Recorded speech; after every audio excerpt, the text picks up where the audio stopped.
Pertama-tama, sebagai insan yang bertakwa, marilah kita tidak henti-hentinya memanjatkan puji syukur kehadirat Tuhan Maha Besar, Maha Kuasa bagi umat Islam Allah Subhanahu wa taala yang memiliki sekalian alam. Hanya kepadanya lah kita berdoa dan hanya kepadanya lah kita memohon pertolongan. Kita bersyukur atas segala karunia, atas kesehatan, kedamaian yang masih diberikan kepada kita. Selagi kita terus berdoa agar saudara-saudara kita yang terkena musibah di beberapa daerah seluruh Indonesia diberi pertolongan, diberi kebaikan secepat mungkin. Adalah kehormatan dan kebanggaan bagi saya untuk bisa hadir dalam acara istimewa ini, bertemu dengan saudara-saudara semuanya dari seluruh penjuru tanah air. Dalam kesempatan ini, saya menyampaikan penghargaan yang setinggi-tingginya kepada Menteri Dalam Negeri yang menyelenggarakan acara yang tertib seperti ini.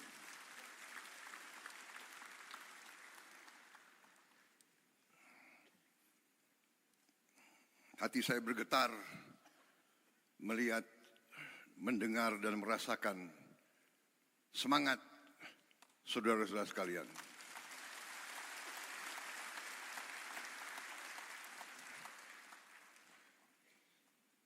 Kalau semangat saudara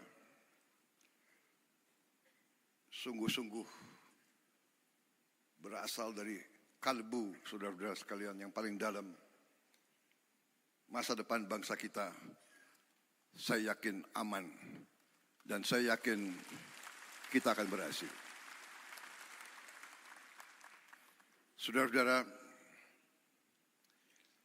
banyak yang selalu menilai, banyak dari luar bangsa kita yang mengatakan bangsa Indonesia adalah bangsa yang tidak mungkin. Indonesia is an impossible nation. An impossible nation. How can so many ethnic groups, so many races, religions be united? Mereka tidak bisa membayangkan bagaimana negara yang sekian banyak suku bangsa, kelompok etnis, sekian ras, sekian agama besar, ratusan bahasa, bisa berkumpul, bisa bersatu, bisa mengejar cita-cita dalam suatu kerangka negara kesatuan. Mereka tidak bisa bayangkan.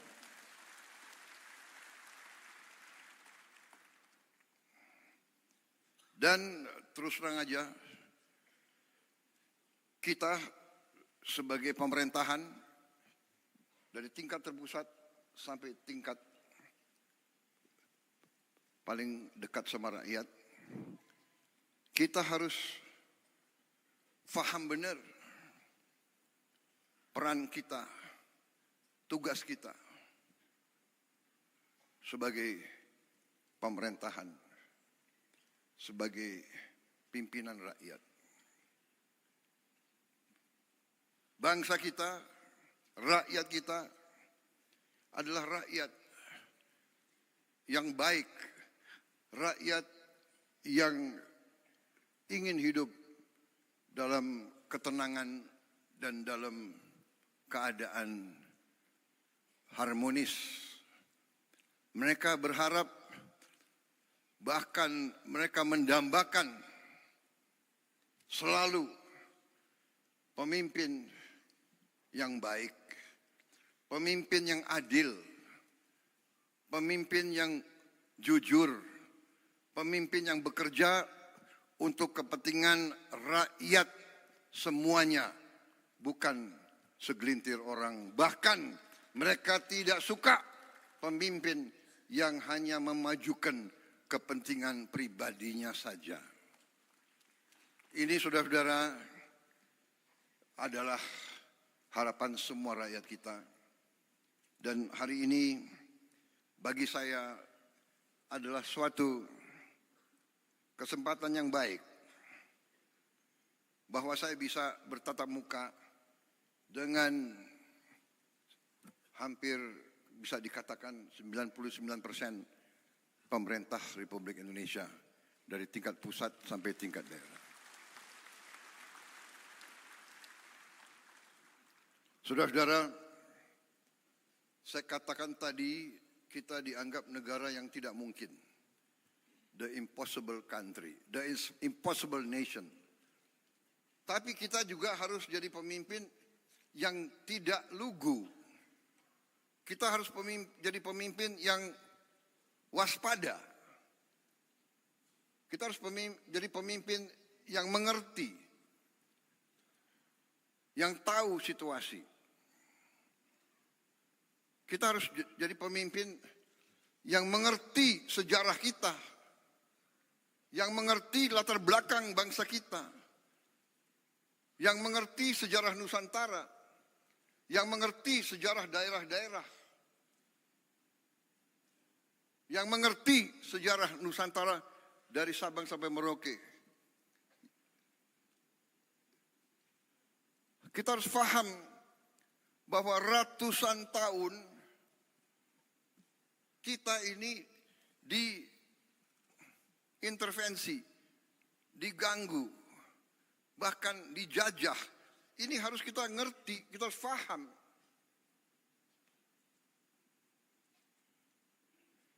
Mereka yang melupakan sejarah akan dihukum oleh sejarah.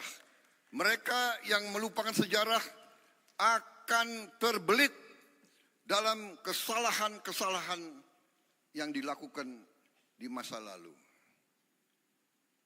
Kenapa saya mengatakan itu, saudara-saudara?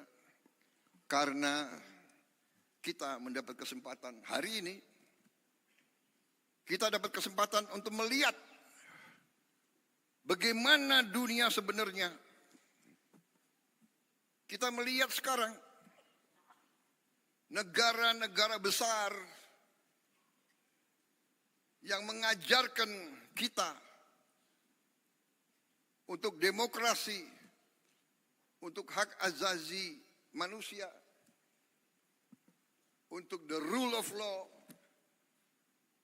untuk menjaga lingkungan hidup. Merekalah yang melanggar apa yang mereka ajarkan.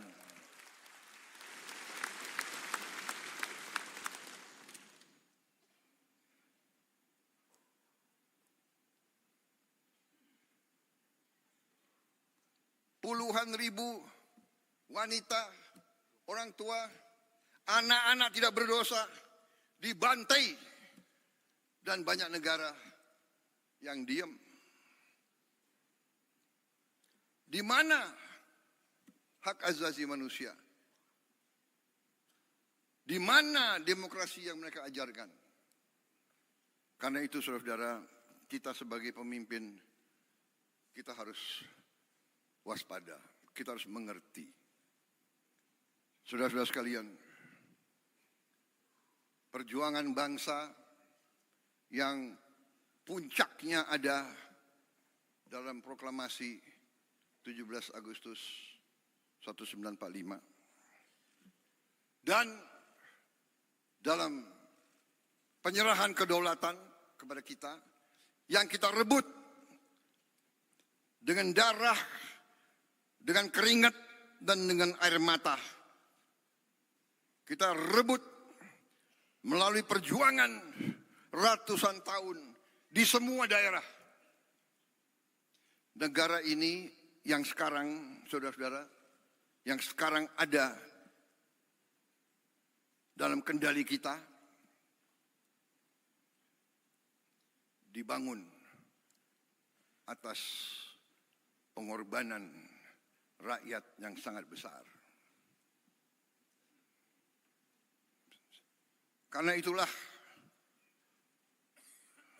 kita tidak boleh lupa bahwa adanya kita adalah untuk berbakti mengabdi kepada rakyat kita.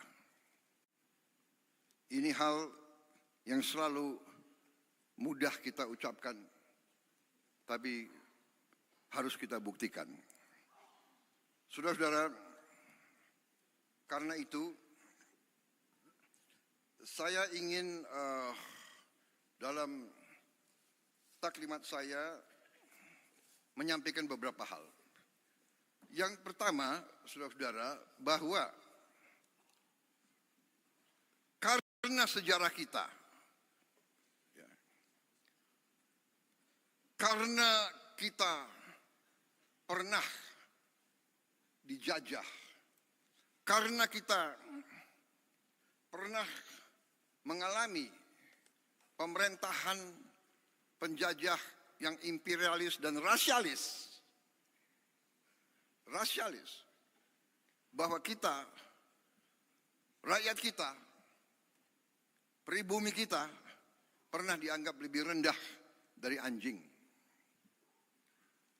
Anak-anak muda sekarang tidak merasakan. Saya masih melihat prasasti. Yang saya lihat satu prasasti tahun 76. Saya ulangi, tahun 78. Tahun 78. 28 tahun setelah kedaulatan kemerdekaan masih ada prasasti di kolam renang Manggarai waktu itu. Sayang mungkin dibongkar.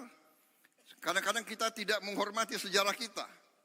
Situs-situs bersejarah dibongkar. Ini para kepala daerah harus memikirkan. Saya mau tanya, di mana stasiun RRI yang digunakan oleh Bung Tomo waktu pertempuran 10 November? Apakah masih ada? Di mana situs-situs Majapahit? Saya dengar ada beberapa yang sudah jadi pabrik. Saudara-saudara. Jadi saudara-saudara, dengan masalah itu, saya ingin juga mengatakan bahwa kita sampai di sini hari ini melalui perjuangan yang lama dan melalui kepemimpinan presiden-presiden dan pemerintahan-pemerintahan yang terlebih dahulu. Presiden dengan pemerintahan, dengan para gubernur, para bupati, yang terdahulu, semuanya telah menyumbang, semuanya telah berkontribusi terhadap kehadiran kita hari ini.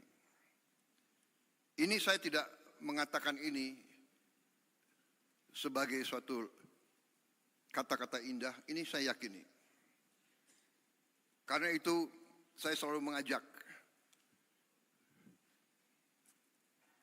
apapun perbedaan kita, karena kita berbeda, pasti. Kita berbeda suku, kita berbeda ras, mungkin kita berbeda agama, kita berbeda aliran pemikiran politik. Tapi kita adalah satu bagian, satu keluarga besar Indonesia.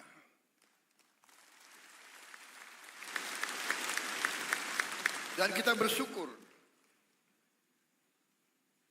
mulai dari presiden pertama dan selanjutnya, setiap presiden telah memberi sumbangan yang besar terhadap kelangsungan hidup bangsa Indonesia. Kalau kita melihat kekurangan-kekurangan. Kalau kita melihat kesalahan-kesalahan, ya ada kesalahan, ada kekurangan. Karena manusia itu ada kemampuan dan ada batas kemampuan. Tetapi kalau kita lihat, sekali lagi, kalau kita belajar sejarah, kita lihat konteks. Bagaimana Bung Karno, Bung Hatta,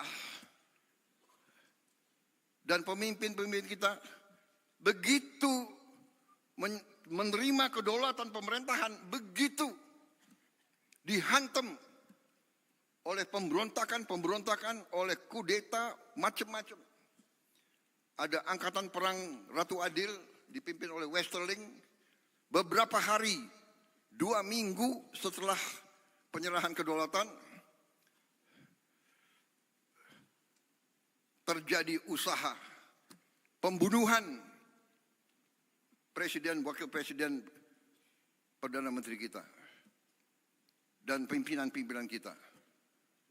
2 minggu, dan seterusnya muncul. Jadi saudara-saudara, kita harus sadar, konsep Indonesia ini tidak disukai oleh banyak kekuatan-kekuatan di dunia. Dan kita terbuka saja. Mungkin beberapa kekuatan-kekuatan yang dekat sama kita. Karena itu saudara-saudara, bahwa dari mulai presiden pertama, kita Indonesia, tapi seluruh dunia berada di tengah perang ideologi besar. Perang ideologi besar di dunia, di mana dunia dipecah menjadi blok. Ada blok komunis dan blok anti komunis. Blok, bisa dikatakan blok demokrasi atau blok kapitalis. Ini kenyataan. Jadi Indonesia, kita harus sadar bahwa kita tidak hidup sendiri. Perang Ukraina akan berpengaruh kepada kita.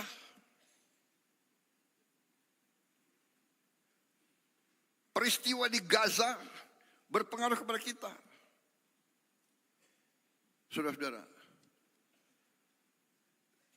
Jadi saudara-saudara, ini yang saya ingin sampaikan ke seluruh barisan pemerintahan. Marilah kita waspada. Marilah kita mengerti tantangan-tantangan yang ada di dunia ini. Saudara-saudara, saya baru pulang dari Eropa. Saya ketemu tokoh-tokoh dunia. Saya hadir di Davos. Puluhan kepala negara hadir. Hampir semua merisaukan pecahnya perang dunia ketiga.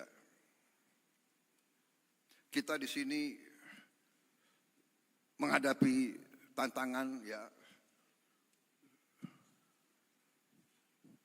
perubahan iklim mengakibatkan kita menerima banyak bencana dan sebagainya. Tapi sekarang di tingkat dunia mengkhawatirkan akan terjadi perang dunia ketiga. Saudara-saudara, ada simulasi. Kalau terjadi perang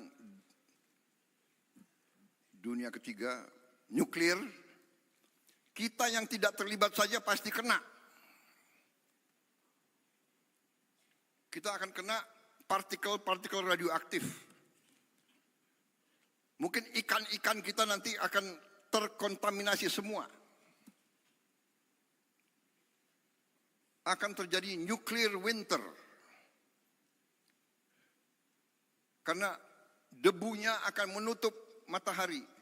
Dan menutup mataharinya tidak 1 tahun, tidak 2 tahun, tidak 3 tahun. Para ahli mengatakan bisa winternya itu puluhan tahun.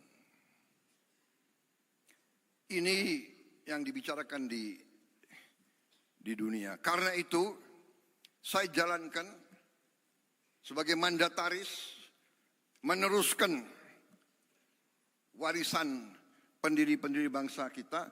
Saya menjalankan politik luar negeri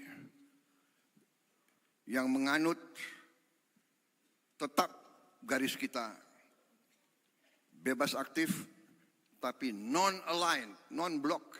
Kita tidak akan ikut fakta militer manapun.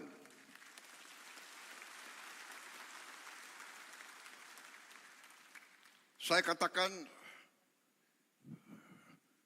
filosofi luar negeri saya adalah 1000 kawan terlalu sedikit, 1 lawan terlalu banyak.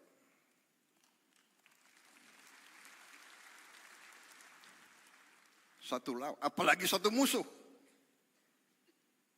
Itu garis kita. Tapi kita mengerti semua. Ya, kita mengerti semua. Kalau kita sungguh-sungguh mau non-blok, kalau kita sungguh-sungguh mau tidak terlibat dalam fakta, kalau kita sungguh-sungguh mau bersahabat sama semua, berarti kita sendiri. Kalau kita diancam, kalau kita diserang, tidak akan ada yang bantu kita, saudara-saudara. Percaya sama saya, nobody is going to help us. Karena itu dari awal Bung Karno mengatakan kita harus berdiri di atas kaki kita sendiri.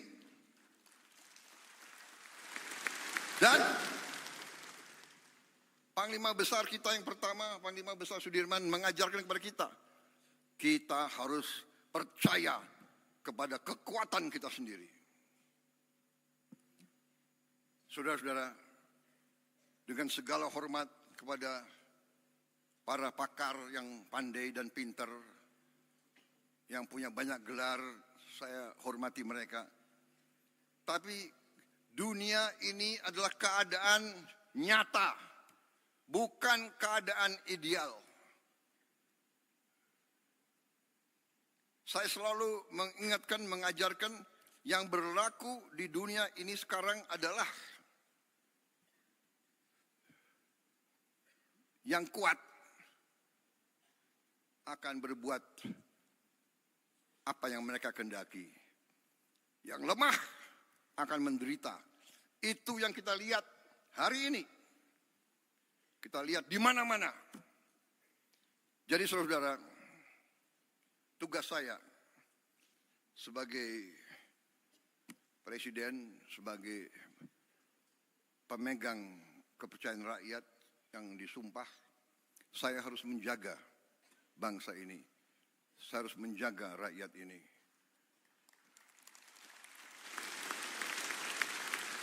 Kadang-kadang gampang untuk kita bilang, gampang kita ngomong.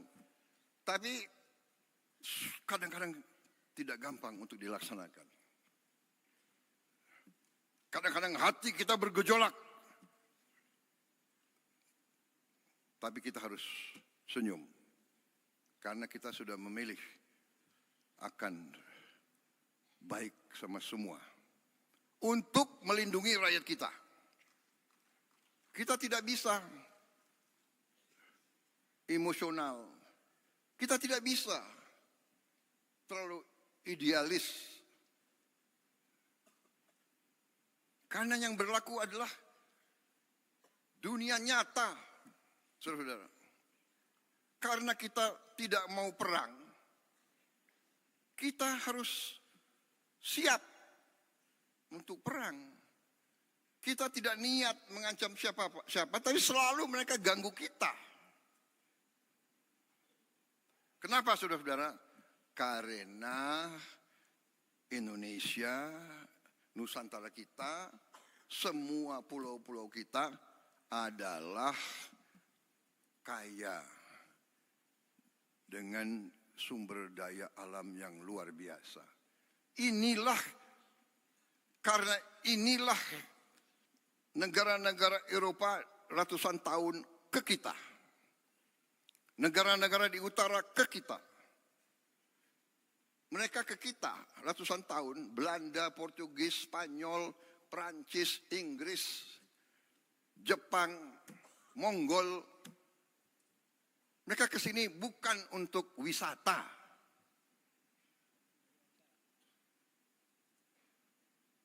Mereka pertama datang mau dagang. Karena bangsa kita baik, kita nih, genetika kita nih baik, ya kan? Kita suka dengan tamu. Benar? Suka dengan tamu. Semua suku, kalau kedatangan tamu, diterima dengan baik. Walaupun rakyat kita miskin, tamu datang diterima dengan baik. Kalau hanya bisa kasih nasi pakai garam, itu dikasih. Presiden Singapura yang sekarang pernah cerita sama saya, waktu dia masa muda, dia sama istrinya keliling di Sumatera, di Sulawesi Selatan. Karena waktu masih muda, mereka apa itu? Backpacker ya. Backpacking. Jadi naik bus, numpang. Satu saat di tengah sawah, hujan badai, mereka kesasar. Tahu-tahu ketemu anak kecil membawa mereka ke rumah orang tuanya. Mungkin di Sulawesi Selatan, saya tidak tahu namanya apa, dukuh, ya, hanya kelompok 4-5 rumah. Diajak ke dalam, ketemu orang tuanya, ternyata ini Presiden Singapura cerita sama saya. Dia begini, saya tidak bisa lupa rakyatmu. Kami diajak duduk, mereka sangat-sangat miskin. Kami lihat dia hanya makan nasi sama lauknya pisang. Bapak, ibu, 2 anak, 2 tamu. 1 apa itu? 1 tampang beras, nasi dengan pisang. Itu dibagi ke tamu dulu. Ini sifat bangsa kita. Saya mengalami sebagai perwira muda, prajurit muda, rakyat kita di mana-mana keluar memberi sesuatu yang bagi mereka sangat susah. Ini cerita Presiden Singapura 30 tahun yang lalu. Sekarang rakyat kita masih banyak yang hanya makan nasi, mungkin dengan daun singkong, mungkin hanya dengan garam. Saudara-saudara sekalian, karena itu kita hormati semua pendahulu, tapi kita harus faham bahwa kita masih menghadapi kesulitan. Kita masih menghadapi tantangan. Kita masih menghadapi kekurangan. Kita tahu bahwa rakyat kita masih banyak yang mengalami kesulitan hidup. Sekarang para ahli ekonomi, ya, ada istilah desil 1, desil 2, desil 3, desil 4 dan sebagainya. Dan kita ini kadang-kadang takut bicara apa adanya. Nggak mau kita mengakui. Kita nggak mau bilang miskin, nggak enak. Prasejahtera.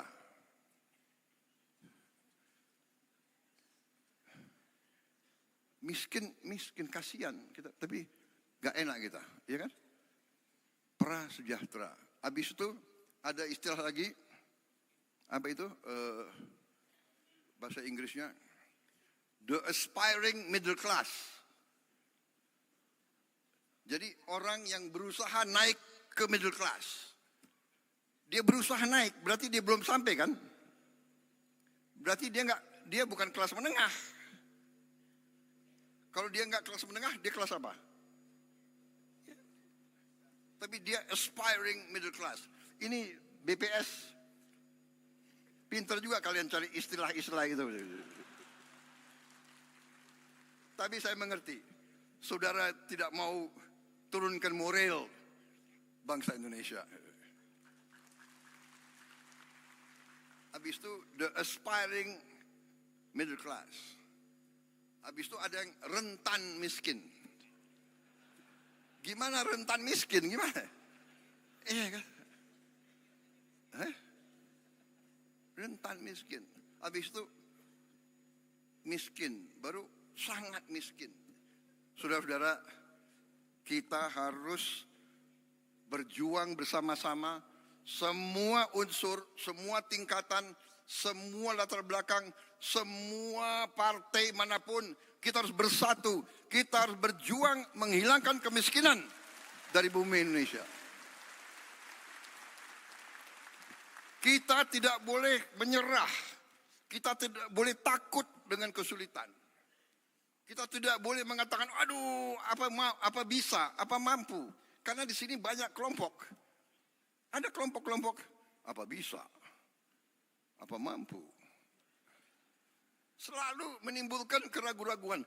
Ini orang Indonesia atau orang apa ini? Saya bingung. Ini, wartawan masih ada ya? Baik,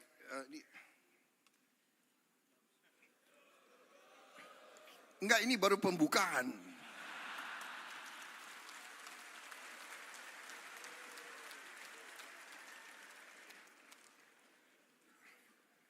Saya belum sampai ke halaman pertama, belum selesai. Jadi saudara, ya, kita tidak boleh menyerah sebelum bertanding. Kemiskinan terlalu banyak. Saudara-saudara, ya, kemiskinan terlalu banyak. Tapi ini tidak bisa kita terima karena kekayaan kita sangat-sangat banyak. Sangat-sangat banyak. Tapi, terus terang aja, kita harus berani mengakui bahwa unsur pimpinan di semua tingkat, unsur elit. Apa arti elit? Elit itu ya pemimpin, elit ya di atas. Ada elit akademis, para profesor, elit politik, para pemimpin politik, elit tentara polisi, para pimpinan tentara polisi, elit yudikatif, elit ya pemimpin. Kita harus akui bahwa elit Indonesia masih kurang dalam tugasnya menjaga dan mengelola kekayaan bangsa Indonesia. Dan ini sekarang saya gugah kita semua. Saya gugah, mari kita semua sebagai pemimpin, mari kita sekarang membulatkan tekad kita, membenahi diri kita dan unsur kita, dan lingkungan kita, dan lingkaran kita. Mari kita bertekad untuk menyelamatkan, menjaga, dan mengelola kekayaan alam kita untuk sebesar-besarnya kepentingan rakyat kita. Saya menggugah, saya mengajak, mari, saudara-saudara, kita bersatu. Tidak ada urusan saudara berasal dari partai mana. Jangan kita terlibat dalam apa itu? Dalam sekat-sekat yang timbul karena sejarah. Kita belajar dari sejarah. Segala pertikaian, segala permusuhan, segala kesalahan, mari kita tanam dalam-dalam. Kita bisa bicara, kita bisa ribut terus. Kita bisa ribut terus. 200 tahun yang lalu, kakek dari kakekmu, atau apa itu, buyut dari buyutmu, waktu itu mencuri sapi saya, sapi buyut saya. Mau diteruskan permusuhan itu. Perang 200-300 tahun mau kita teruskan. Saudara-saudara, tidak ada gunanya. Tidak ada gunanya karena dunia ini berkembang sangat cepat. Dunia ini berkembang sangat-sangat cepat. Saudara-saudara, nanti tahap kedua dari taklimat saya yang khusus intern, teman-teman wartawan kita persilakan makan siang di luar. Saya akan jelaskan cerita-cerita menarik. Intinya saudara-saudara sekarang, intinya saya dipilih, sekarang saya akan bekerja untuk seluruh rakyat Indonesia.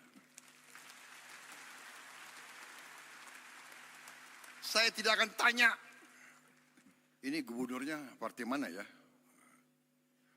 Dulu milih calon nomor 1, nomor 2, atau nomor 3. Saya nggak akan tanya. Buktinya, saya kalah di Sumatera Barat, benar? Tapi tetap MBG sampai ke Sumatera Barat. Tetap Koperasi Merah Putih. Tetap kita bangun, kita rehabilitasi Sumatera Barat. Saya juga kalah di Aceh kan. Tapi tetap kita bangun Aceh habis-habisan. Gak ada. Tidak boleh ada permusuhan, tidak boleh ada sakit hati. Kalah menang biasa karena kita mengabdi untuk bangsa dan rakyat Indonesia.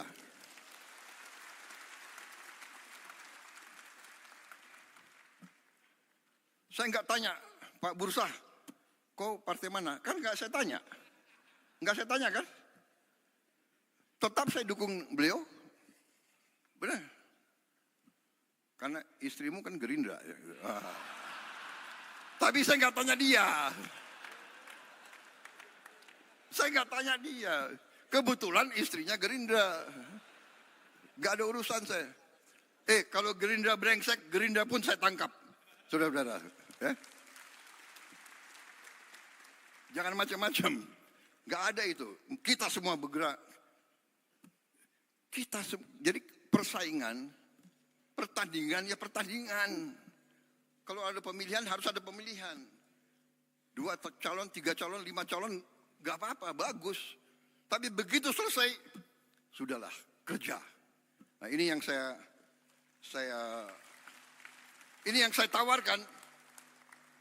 Ayo bekerja untuk rakyat. Pak Pram dari PDIP. Tapi tetap saya akan dukung sebagai gubernur DKI. Karena tugas saya, kewajiban saya adalah seluruh rakyat Indonesia, termasuk rakyat DKI. Walaupun gubernurnya partai lain, saya akan dukung beliau supaya DKI aman dan selamat. Kan begitu. Nanti 2029 ya terserah. Iya kan, gak apa-apa. Gak apa-apa, benar. Jadi saudara-saudara, saya sedikit jelaskan ya.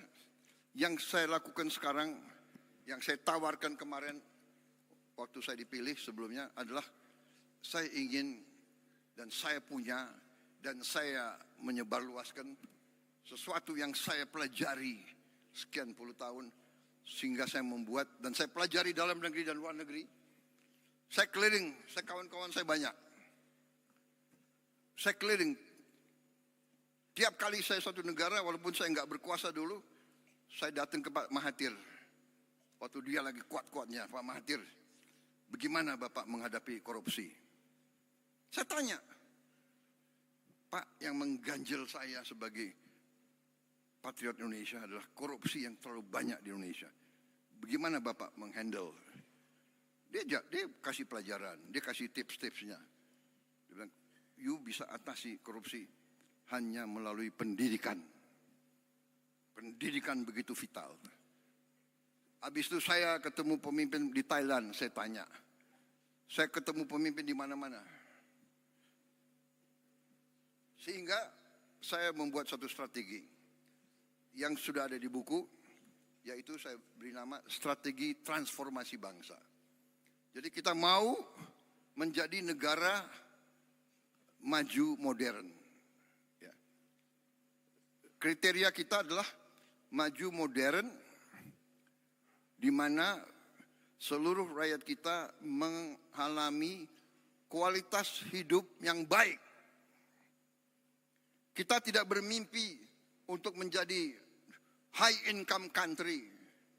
Kita tidak bermimpi kita mau hidup seperti Norwegia atau Kanada, atau kita hanya mau supaya semua rakyat kita hidup kualitas hidupnya baik. Artinya makan harus cukup sehat. Kesehatannya harus dijamin. Anak-anaknya harus sekolah dengan baik. Dia punya penghasilan yang cukup. Dan inilah strategi yang kita buat, ya, yang saya sebut 8 misi dari Asta Cita, 17 program prioritas, dan program hasil terbaik cepat. Ya. Dan saudara-saudara, dari itu, ya, kalau bisa saya ringkas, lebih sederhana, yaitu fondasi pertama kita, mau tidak mau, suka tidak suka, kita harus swasembada pangan. Swasembada pangan. Tidak ada alternatif. Kalau kita mau merdeka, kalau kita mau sejahtera, kita harus jamin produksi pangan. Sehingga pangan bisa dinikmati oleh seluruh rakyat kita. Swasembada pangan adalah syarat, itu adalah pilar yang utama dari strategi yang saya tawarkan dan saya jalankan sekarang. Saya ajak saudara, ayo sama-sama sebagai patriot bangsa. Tapi kalau kau tidak mau ikut saya tetap jalan terus. Karena saya bertekad Indonesia harus mampu mencapai kemerdekaan yang sejati. Kemudian swasembada energi. Harus. Nanti ada kelompok, apa bisa? Bisa. Kita sudah hitung. Kita punya kelebihan-kelebihan luar biasa. Kenapa kelapa sawit bagi saya katakan itu miracle crop. It is a miracle crop. Ada kelompok nyinyir, kenapa kelapa sawit? Ya kan? Loh, Prabowo mau bikin kelapa sawit. Ya, untuk rakyat Indonesia. Karena kelapa sawit itu tidak hanya untuk minyak goreng. Saya ke dunia, keliling-keliling, hampir semua pemimpin negara minta ke saya, kami mohon Indonesia, tolong supply kelapa sawit, CPO. Saya ke Mesir, saya ke Pakistan, saya ke Rusia, saya ke Belarus, di mana-mana, tolong kelapa sawit, tolong. Artinya, it's a very strategic commodity. Karena dari kelapa sawit kita bisa punya puluhan derivatif. Cat dinding dari butuh kelapa sawit. Makanan, roti harus pakai minyak kelapa sawit. Dan nanti minyak kelapa. Dan sebagainya, dan sebagainya, dan sebagainya. Sabun. Berapa miliar rakyat dunia harus mandi tiap hari. Kecuali yang malas mandi.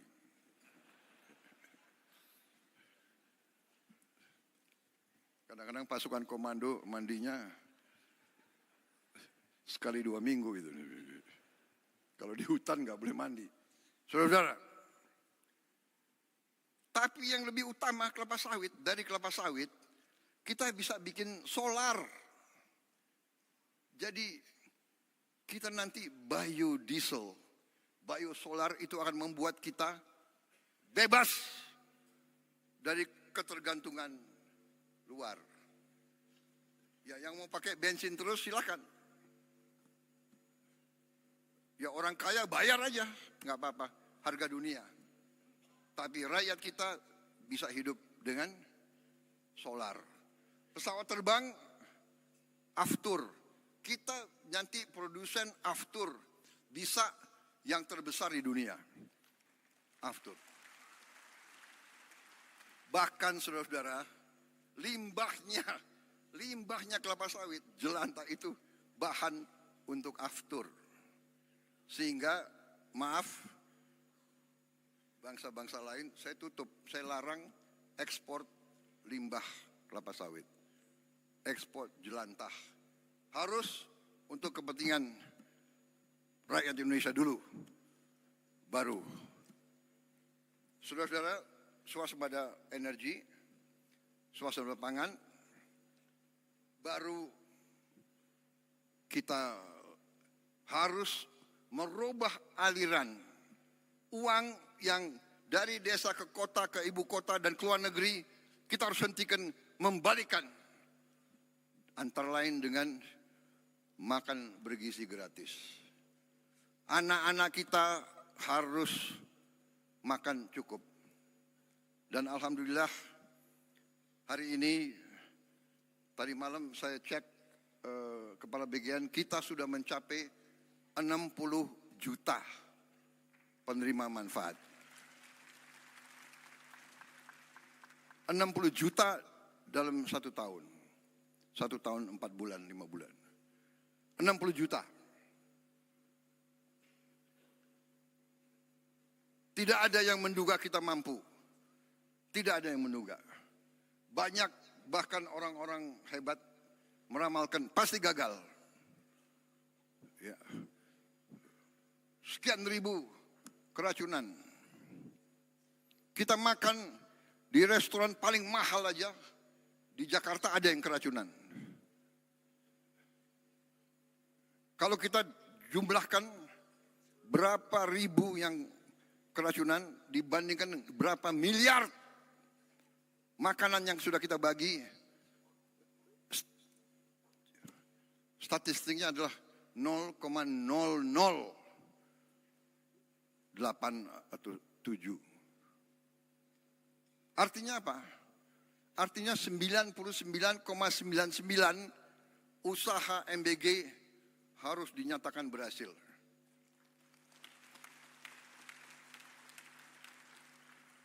Saya tidak mengerti. Ya, mungkin dasarnya adalah menganggap lawan politik, apa saja dibuat harus diserang, harus dijelek-jelekan. Ya inilah usaha kita untuk menjelaskan. Tetapi saya hanya ingin beritahu saudara-saudara, saya baru 1 hari yang lalu, para ahli pakar dari White House sedang mempelajari MBG kita ini. Sedang mempelajari MBG kita sendiri. 3 bulan, 4 bulan yang lalu saya terima rombongan dari Rockefeller Institute. Datang ke saya. Dan dia mengatakan, makan bergizi gratis itu adalah investasi yang terbaik yang bisa dilakukan oleh suatu negara.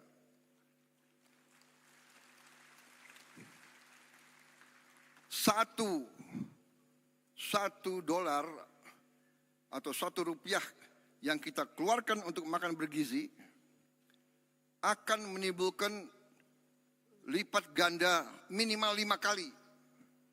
Dan dalam jangka panjang akan menjadi 35 kali investasinya itu. Saudara-saudara, ada kecenderungan para orang pintar kita lebih percaya orang asing daripada bangsanya sendiri. Jadi, ya, cek aja ke Rockefeller Institute. Karena mereka nggak akan percaya dengan orang-orang ini, saya nggak ngerti. Saya nggak ngerti mereka itu pemikirannya kayak apa. Tapi tetap harus kita ajak bicara. Saudara-saudara, saya nanti, saudara mungkin 2-3 minggu lagi, ya kalau saya bicara di sini saya harus bertanggung jawab. Ini media, ini cover saya. Banyak lagi nunggu. Kalau bisa, wah ini blunder apa lagi Prabowo akan bicara gitu. Iya kan? Sorry ya.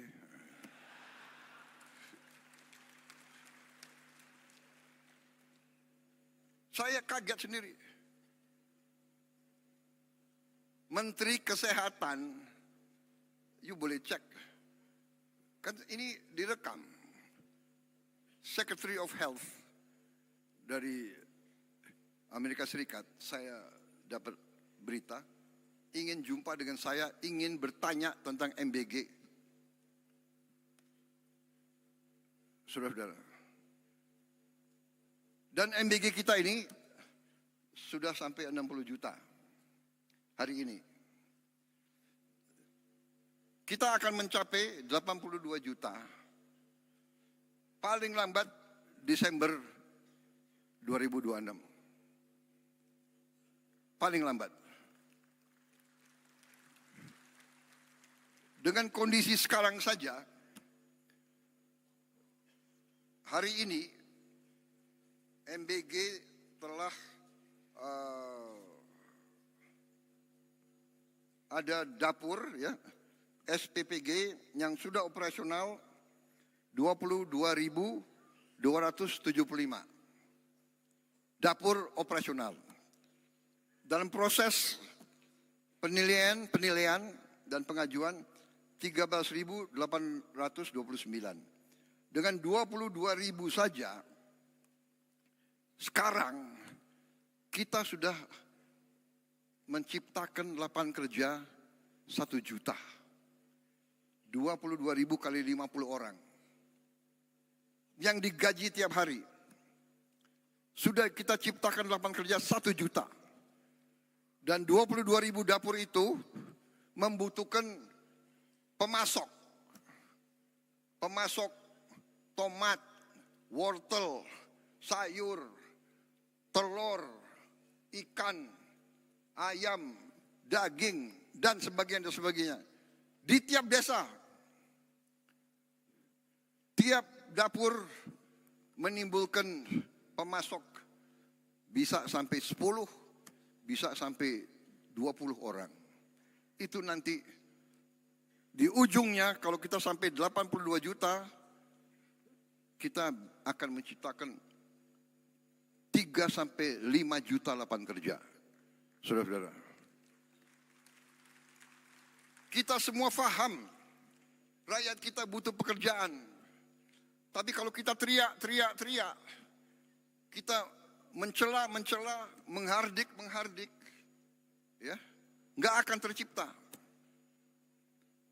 Saya buktikan kepada saudara-saudara, Prabowo Subianto sebagai Presiden Republik Indonesia, saya telah menghasilkan sekarang 1 juta lapangan kerja. Hanya dari MBG. Dan ada tuduhan untuk menjelekkan kita sebagai bangsa. Jadi begini ya, kalau saudara tidak suka dengan 2-3 orang, jangan merusak seluruh bangsa. Kalau tidak suka sama Prabowo, silahkan. 2029 bertarung. Iya kan?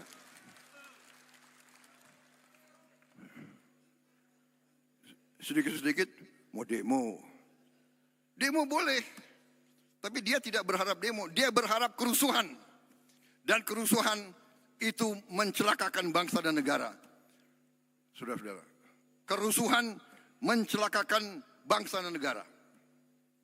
Bakar-bakar, bom molotov, saya katakan itu membahayakan. Itu pidana. Saya tidak ragu-ragu.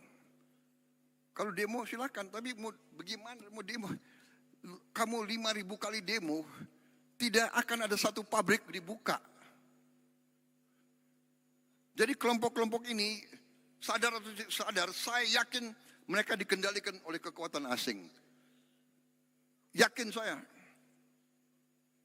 Yakin saya dan saya punya bukti.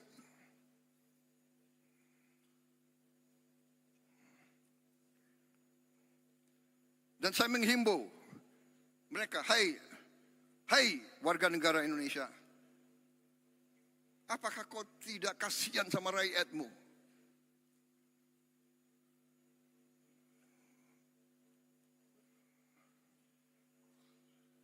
Saudara-saudara, saya tadi sudah tayangkan capaian-capaian kita, dan capaian-capaian ini real, bukan omon-omon.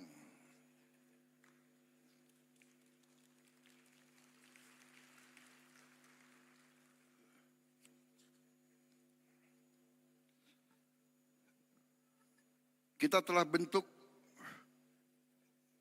dana Sovereign Wealth Fund.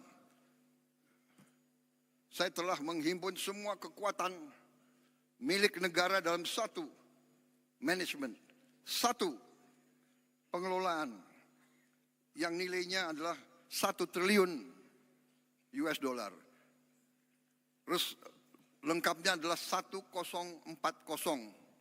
miliar dolar aset under management. Saudara-saudara, tadinya terpecah-pecah dalam 1040 perusahaan. Bayangkan nggak? Siapa yang bisa manage 1000 perusahaan? Ini akal-akalan. Saya katakan,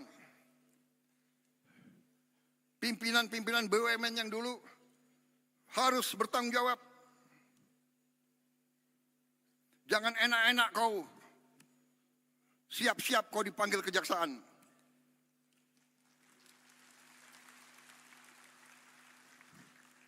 Kan mereka ngejek, Prabowo itu hanya bisa ngomong di podium aja.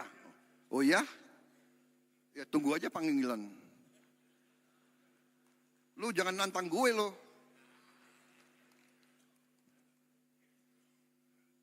Saya hanya takut sama rakyat Indonesia dan Tuhan Maha Besar.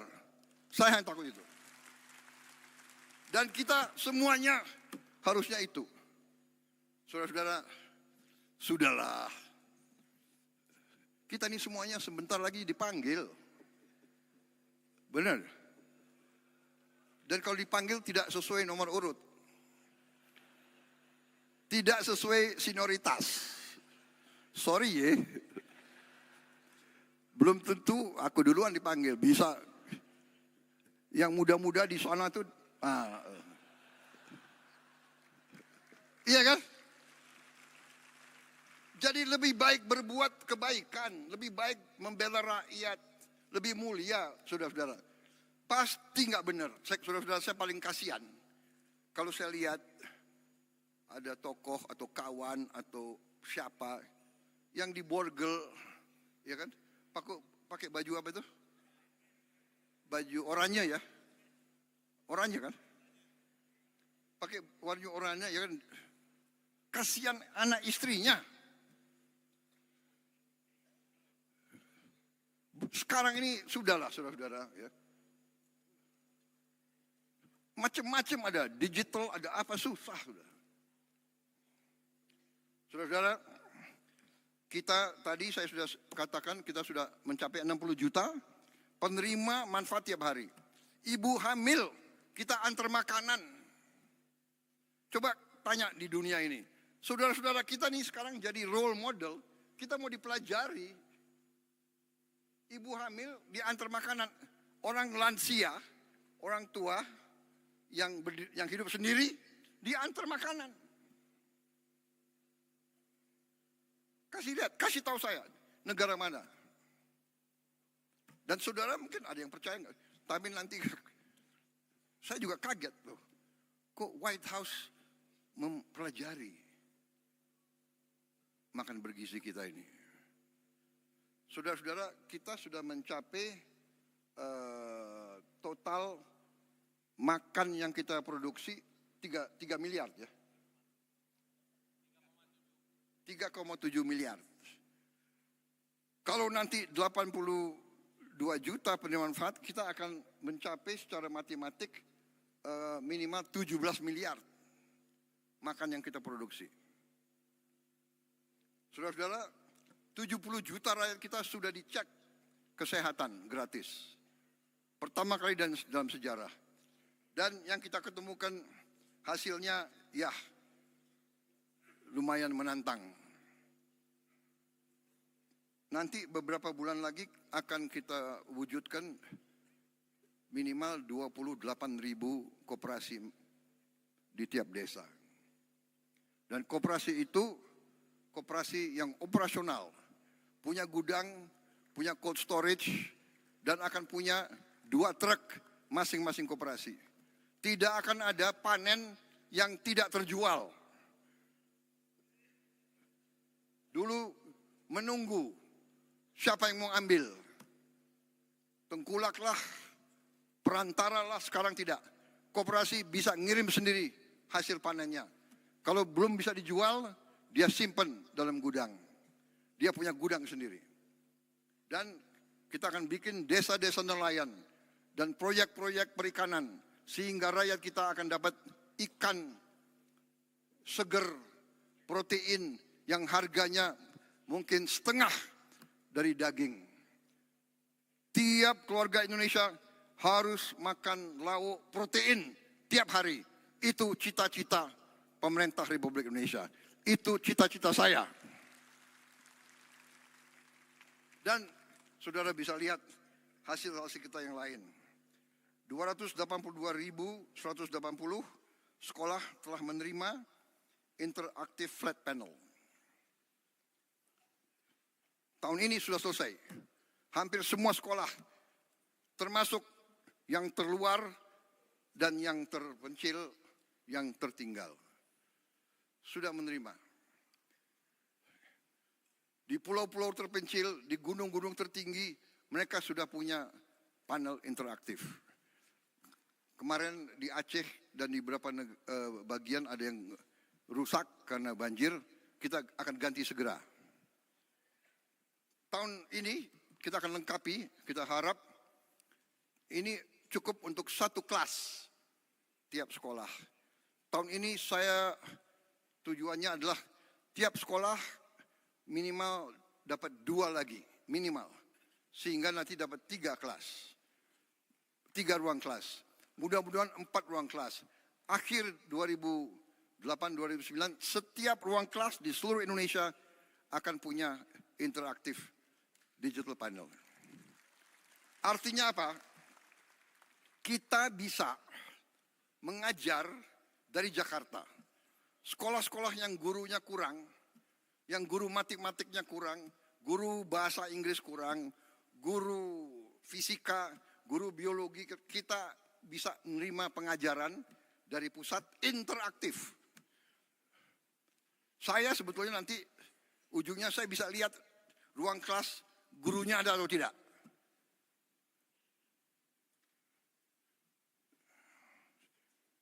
Saudara-saudara, kita tadi hasil produksi kita tertinggi dalam sejarah, cadangan beras kita di Bulog tertinggi dalam sejarah. hasil investasi kita, lapangan kerja baru sudah terbentuk 2,7 juta. Kita juga sekarang buat inovasi yang jarang dilakukan di dunia. Anak-anak dari kelompok yang paling tidak mampu, kita sekolahkan dalam sekolah berasrama. Kita keluarkan dari lingkaran kemiskinan, kita beri pendidikan yang terbaik.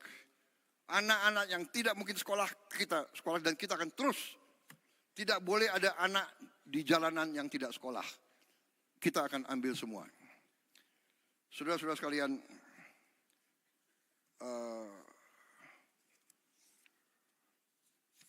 saya kira sudah, nanti yang salah satu program kita yang sangat strategis adalah kampung nelayan. Ada 12 juta kampung nelayan, kita akan modernisasi. Setiap kampung nelayan akan kita bikin jetty, dermaga kecil. Kita juga beri pabrik es, kita juga beri cold storage, dan kita bantu kapal-kapal ikannya. Kapal ikan yang 5 GT, beberapa, nanti kapal ikan yang lebih besar, 30 GT, kita harap tiap desa akan dapat satu. Artinya apa? Nelayan-nelayan kita bisa melaut lebih lama, penghasilan mereka naik, dan kita sudah punya pilot project di Biak yang telah terbukti meningkatkan hasil petani hampir 60% peningkatannya. Saudara-saudara, demikian adalah hasil-hasil kita. Baru sekelumit, masih banyak lagi hasil kita, tapi itu highlight ya. Kita telah berbuat banyak. Yang paling strategis nanti saya kira adalah Danantara. Sekarang kita tidak ke luar negeri minta-minta investasi. Kita mengajak, dan kita punya kemampuan sekarang. Jadi tadi saya sampaikan pokok-pokok yang harus kita mulai, kita laksanakan adalah hilirisasi. Hilirisasi tahun ini ada 18 proyek hilirisasi prioritas 2026. Industri smelter aluminium, industri stainless steel slab, industri oleoresin, industri ikan file tilapia, modul surya terintegrasi, industri gasifikasi batubara, industri copper rod, wire and tube, industri oleo food, kelapa sawit, industri karaginan, rumput laut, industri bayu aftur dari jelantah, industri aspal, industri besi baja, industri nata de coco, MCT, dan tepung kelapa. Dari kelapa kita akan bangun kilang minyak. Masa minyak kita kirim keluar ke kilang minyak, habis itu kita import lagi, ya kan? Industri mangan sulfat, industri chemical grade alumina, industri klor alkali plant, oil storage tanks. 18 proyek ini akan ciptakan 276.000 lapangan kerja berkualitas dengan investasi rupiah 618 triliun. Ini tahun ini akan kita mulai. Tapi sebelum itu, saya ingin sampaikan kepada para kepala daerah bahwa masalah bangsa ini sekarang adalah juga yang sangat krusial adalah masalah sampah.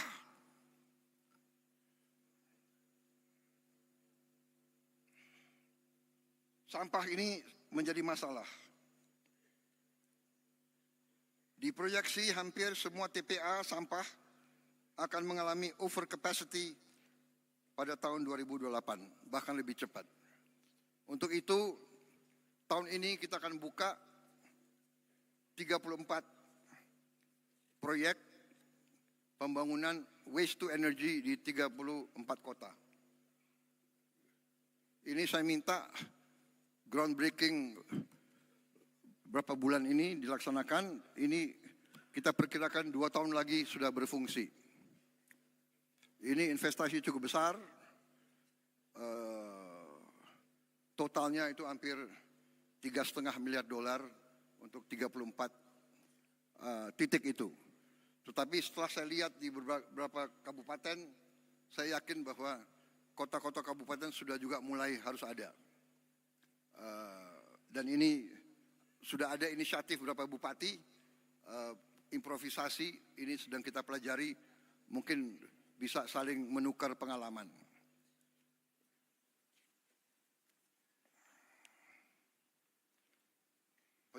Penyelesaian masalah sampah, kita perlu kerjasama antara pemerintah pusat dan pemerintah daerah, tapi kita tidak boleh menunggu.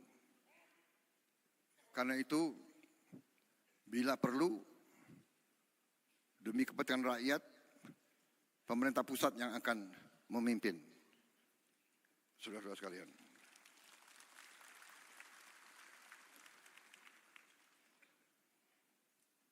Saudara-saudara sekalian, saya ingin sekarang membahas masalah juga yang penting. Salah satu masalah tadi kita lihat sampah di mana-mana, ya. Ini harus kita selesaikan.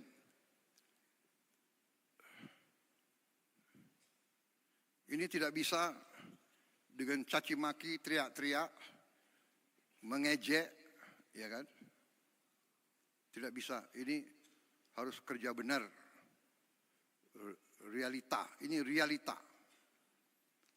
Saudara-saudara, salah satu yang kita mengerti, yang selalu kelompok itu, kita butuh lapangan kerja. Kita butuh lapangan kerja. Ada gap antara yang kaya dan miskin. Mengerti kita. Kita sudah mengerti masalahnya, ini kita sedang atasi. Saudara-saudara, salah satu adalah pariwisata. Pariwisata menyerap lapangan kerja paling banyak. Menyiapkannya juga paling cepat dan lebih murah dari yang lain-lain. Tapi saya menggugah saudara-saudara sekalian. Pariwisata, apakah turis mau datang melihat sampah? Indonesia indah, dia mau datang lihat kumuh. Dia mau ke Bali, pantai Bali kotor. Saya di Korea ketemu tokoh-tokoh di Korea, menteri-menteri, jenderal-jenderal, kadang-kadang ya tentara dimanapun, dia nggak pakai basa-basi, bicaranya apa adanya. Dia ngomong ke saya, dia bilang, Your Excellency, I just came from Bali. Oh, Bali is so dirty now. Bali not nice. Wah, tapi saya terima itu sebagai koreksi. Ya. Ini kita harus atasi bersama. Ini kalau nggak salah,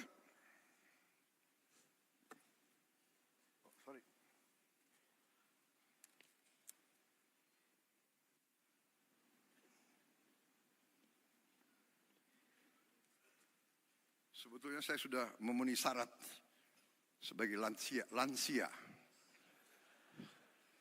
Jadi pakai kacamata nggak apa-apa ya. Nah, ini maaf ya, gubernur, bupati-bupati dari Bali ini real loh. Bali bulan Desember 2025. Ini Pantai Bali. Bagaimana turis mau datang ke situ lihat sampah?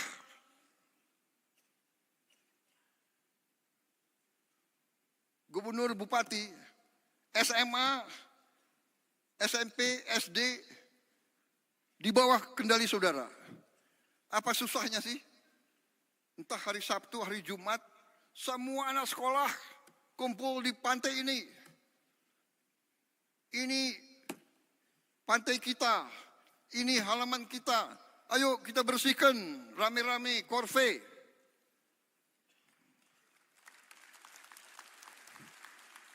Apa salahnya? Kalau bupati dan gubernur tidak bisa saya perintah, Dandim, Danrem, saya perintahkan kau, ya, gerakan anak buahmu, korve, tiap hari atau tiap berapa hari, korve, korve, korve. Kepolisian, kerahkan korve, korve, korve.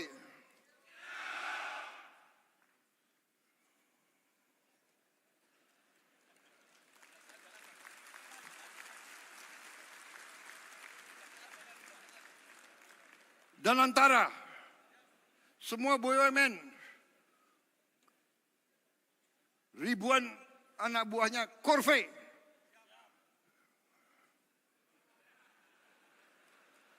Saya tidak mau lihat plastik atau sampah di sekitar kantor-kantor BUMN.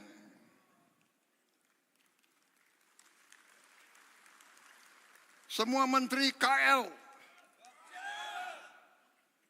sebelum masuk kantor minimal setengah jam bersihkan lingkunganmu. Benar ya? Jangan siap-siap tidak.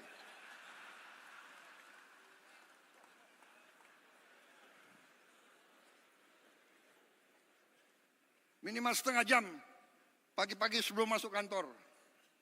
Kalau perlu menterinya mimpin. KL semua itu. Semua kantor. Ya. Kita ini sekarang harus menyatakan perang terhadap sampah.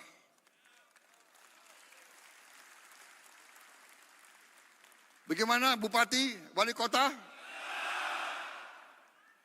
Ini untuk rakyat kita. Sampah itu bencana, sampah itu penyakit. Kita akan berbuat, kita akan dukung, saudara-saudara. Ya.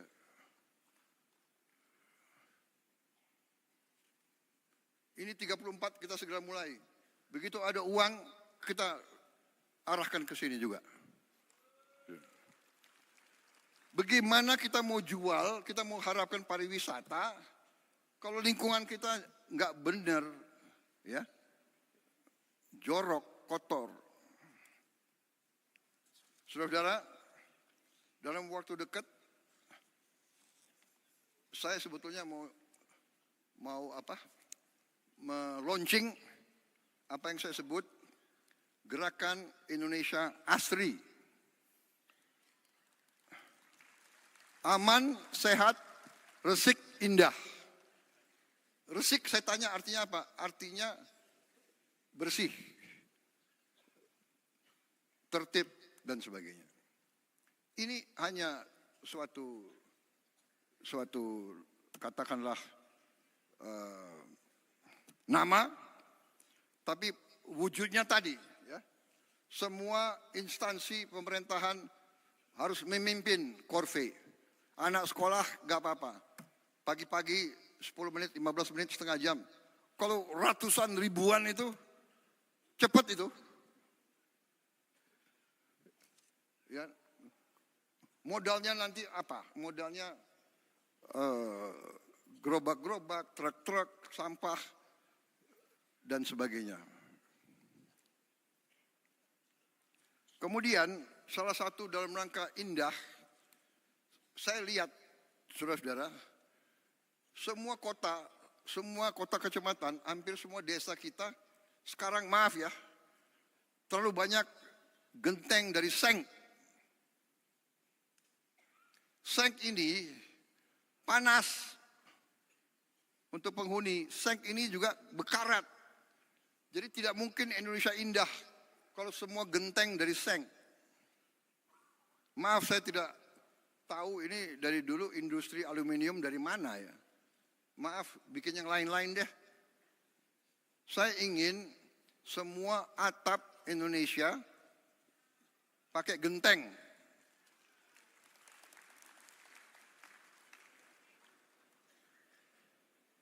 Ya. Jadi nanti ini gerakannya adalah proyeknya adalah proyek gentengisasi seluruh Indonesia. Alat-alat genteng itu, alat pabrik genteng itu tidak mahal.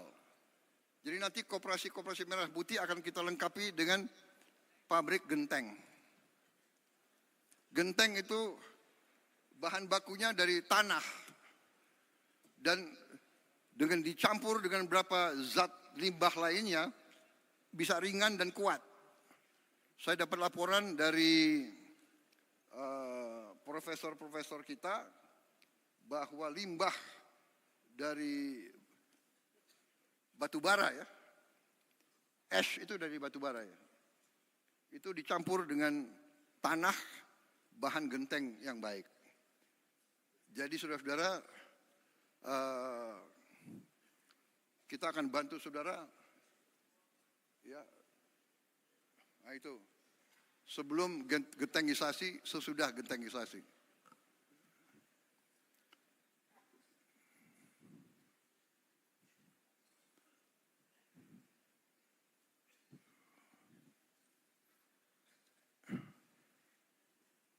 Ini serius ya. Bupati wali kota yang tidak mau kotanya indah, terserah. Yang mau, ayo bersama kita bikin kotamu indah, bikin kecamatanmu indah, bikin desamu indah. Bagaimana? Saudara-saudara, mungkin hal ini nggak ada di buku. Tapi kalau kita ingat, nenek kita, kakek kita, atasnya itu dulu pakai rumbia, atau pakai ijuk, atau pakai sirap. Benar kan? Atau pakai bahan-bahan dari alam. Jadi sejuk.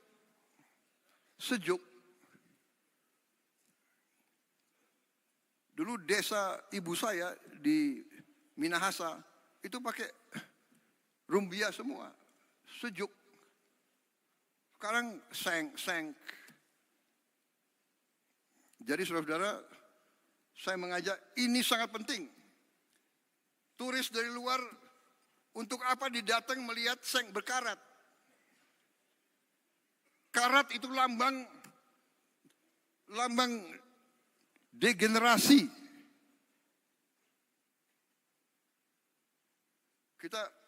Saya berharap dalam 2-3 tahun Indonesia tidak akan kelihatan karat.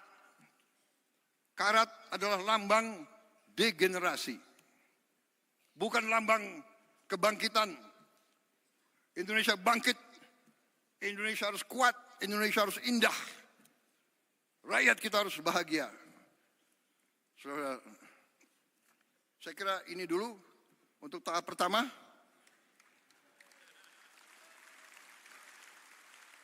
Waktu mungkin untuk Isyoma, ya.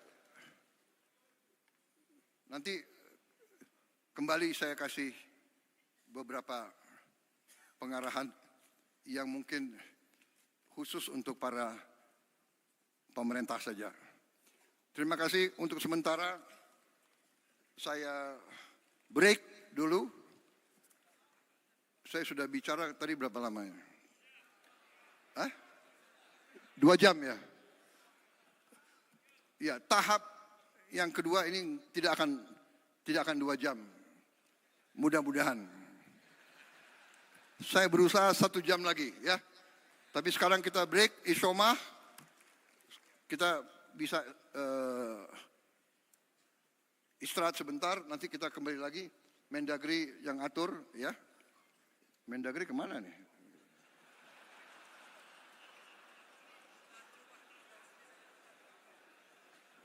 Oh, sekarang saya harus buka.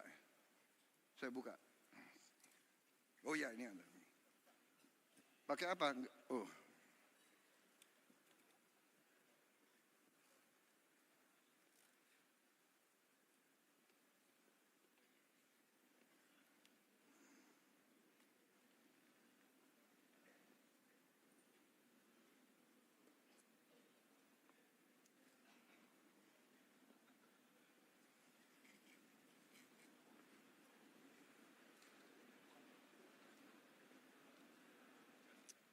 Ya, oke. Sebentar lagi saya akan resmi buka. Tapi, oh ya ini juga dalam rangka Indonesia Asri, ya terus terang aja saya minta kepada pemerintah, ya, tolong tertibkan iklan-iklan, spanduk-spanduk terlalu banyak. Kalau saya ke Balikpapan dan saya ke Banjarmasin, hampir nggak berbeda. Spanduk. Kalau saya naik ke Hambalang, spanduk. Ayam goreng, pesen 1, dapat 1 free. Kenapa harus besar-besar sih? Turis datang nggak mau lihat spanduk. Bogor itu dulu kota paling indah. Kota paling indah, Bung Karno lebih senang di Bogor daripada Jakarta. Dari dulu aku pingin tinggal di Bogor, akhirnya jadi presiden ya tinggal di Bogor. Saudara-saudara, terlalu banyak spanduk, baliho, iklan. Tolong ditertibkan. Ajak bicara pengusaha, Kadin, HIPMI, ya kan? Asosiasi pengusaha, bicara sama mereka. Yuk bikinlah iklan, jangan terlalu, iya kan, orang ke Bali, lihat, aduh, orang ke Bali, ingin lihat Bali, dia tidak ingin lihat Kentucky Fried Chicken, besar-besar, McDonald's, ya kan, jalan-jalan protokol, ditertibkanlah, ya kan. Ajak bicara baik-baik. Kalau kau mau buka bengkel apa, bukalah bengkel tapi depannya ya sopan gitu ya. Ini untuk kita semua. Kabel-kabel listrik seliwan. Ya.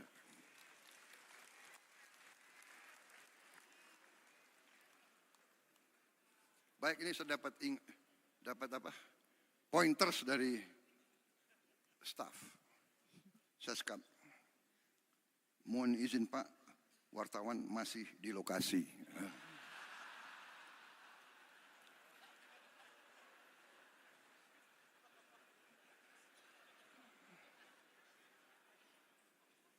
Supaya saya nggak bicara macam-macam lah. Gitu.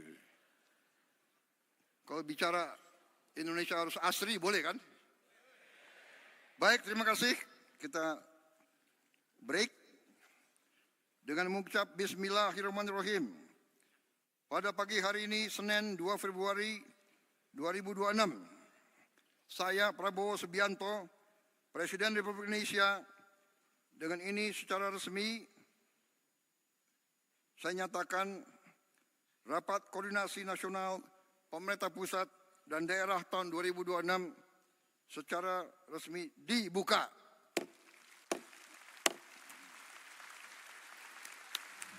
Terima kasih.